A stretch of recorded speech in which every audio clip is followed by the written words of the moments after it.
Hello guys, welcome back. నేను మీ అమ్మగాడు. ఇక్కడ నేను హెయిర్ ఆయిల్ అనేది రెడీ చేసుకుంటున్నా. అండ్ ఇది వాడితేనే మొత్తం ఇంత ఇంత పొడుగు జుట్టు వచ్చేసిద్ది, మీ హెయిర్ ఫాల్ అంతా పోయిద్ది, ఇట్లాంటి అబద్ధాలు సొల్లు అయితే నేను చెప్పను. బట్ ఒక 20% అయితే క్యూర్ అవ్వచ్చు మీ హెయిర్ ఫాల్. అండ్ ఇన్సైడ్ నుంచి ఫుడ్ మాత్రం చాలా బాగా ఇవ్వాలి.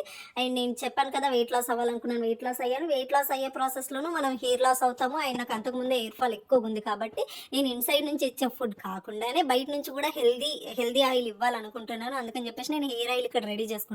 మళ్ళీ చెప్తున్నా, అందరూ వచ్చేసి ఈ హెయిర్ ఆయిల్ వాడండి, అది వాడండి, పొడుగవుతుందంటే అవ్వదు. ఒకేసారి మనం ఫుడ్ మంచిగా తీసుకుంటూ ఇలాంటివి యూజ్ చేస్తేనే మనకి యూజ్ అవుతుంది.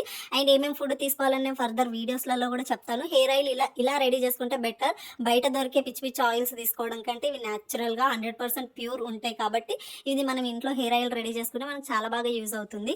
Simple process. వీడియోలో చూస్తున్న ప్రతి ఇంగ్రీడియంట్ కూడా ఆ కోకోనట్ ఆయిల్ వేసి సిమ్లో పెట్టి మంచిగా బాయిల్ చేయండి. లాస్ట్ వరకు ఫుల్గా బాయిల్ చేయండి. మొత్తం బ్లాక్ వచ్చేసేయాలన్నట్టు ఆయిల్ అంతా ఫుల్గా, వాటిలో ఉన్న ఇంగ్రీడియంట్స్, విటమిన్స్ మొత్తం ఆయిల్లోకి దిగిపోయేంత గట్టిగా వదిలేసేయండి. ఒక 20 to 30 minutes అయినా సరే ఫుల్గా బాయిల్ చేసేయాలి. అప్పుడే మనకు మంచిగా రెడీ అవుతుంది మన హెయిర్ ఆయిల్.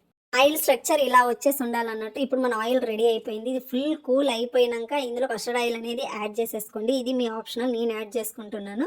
మీకు వద్దు అనుకుంటే స్కిప్ చేసేయండి. నాకైతే ఆయిల్ పడుతుంది కాబట్టి నేను యాడ్ చేసుకుంటున్నా. అండ్ బెటర్, బయట దొరికే కొన్ని హెయిర్ ఆయిల్స్ కంటే ఇది చాలా బెటర్ అని నా ఫీలింగ్. ఆల్మోస్ట్ ఇప్పుడు నాకున్న హెయిర్కి నాకు 1 month వచ్చేస్తుంది. ఇలాంటి మంచి వీడియోస్ మిస్ అవ్వదంటే మీరు మన ఛానల్ని సబ్స్క్రైబ్ చేయాలి. Thank you so much. Love you all. చూస్తున్నప్పుడు లైక్ చేయండి అబ్బా.